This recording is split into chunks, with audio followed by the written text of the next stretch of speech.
शांति। आज 3 जून 2025 है। सदा बाबा के साथ का अनुभव होता रहे, निरंतर रूप से, कभी जुदाई का अनुभव ना हो, उसके लिए आज विशेष रूप से कहा है कि बातों को बीच में ना आने दो। बातें पर्दे का रूप बन जाता है, इसलिए इन बातों को किनारा करो और बाबा का साथ रहो। तो इसलिए आज के स्लोगन से हम इस बात को स्पष्ट सुन लेते हैं, जान लेते हैं। सुनते हैं आज का स्लोगन। बातों का पर्दा बीच में आने न दो, तो बाप के साथ का अनुभव होता रहेगा।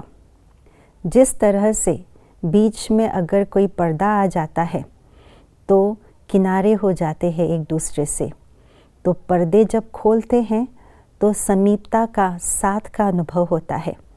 तो इसी तरह बाबा ने आज के स्लोगन में यही कहा है, छोटी मोटी बातें जो जीवन में आते हैं वे पर्दे के समान बाप और बच्चों के बीच में हो जाते हैं और इसीलिए बाप से किनारे हो जाते हैं, साथ का अनुभव नहीं हो पाता, बाबा से मदद की प्राप्ति नहीं होती है और अपने आप के अंदर एक होपलेस केस का अनुभव होता है, बिल्कुल निराश और हताश की स्थिति आ जाती है।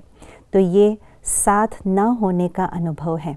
इसलिए बाबा कहते बच्चे, इस बातें रूपी पर्दे को बीच में ना आने दो। बच्चे कई बार मेहनत करते हैं, परंतु जब छोटी मोटी बातें आती हैं, तो जब स्वयं में छोटी मोटी बातें आती है तो घबरा जाते हैं और इसीलिए बाबा से किनारा हो जाता है और बार बार बाबा को याद करने की कोशिश करते हैं।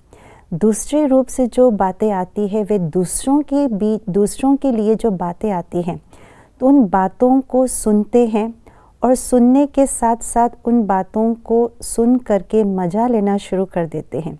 बाबा ने एक अव्यक्त मुरली में कहा है, बातों का काम है आना और जाना, परंतु बच्चे या तो घबरा जाते हैं बातों को देख करके, सुन करके, या तो बातों को देख करके मज़ा लेना शुरू कर देते हैं। जब मज़ा लेते हैं, मज़ा लेना अर्थात बातों के बारे में चिंतन करना, वर्णन करना, जिसको बाबा कहते हैं कोई भी खाने पीने की चीज़ों में मसाले आदि डाल करके चटपटा बना देते हैं, तो उसको उन बातों का मज़ा जब लेते हैं तो जितना समय मज़ा ले रहे हैं, उसका वर्णन और चिंतन कर रहे हैं, उतना समय बाबा हमसे किनारा हो जाता है।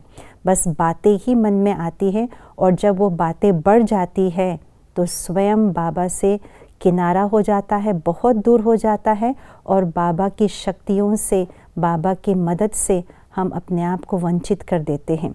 इसलिए बाबा ने कहा बातें आएगी जाएगी, परंतु आने से पहले अपने आप को ऐसे शक्तिशाली बनाना है, ज्ञान युक्त, योग युक्त बनाना है, तो उन बातों को दूर से ही भगा सके। क्योंकि बातें तो आनी हैं अनुभवी मूर्त बनाने के लिए, लेकिन हम उन बातों का गलत उपयोग करते हैं।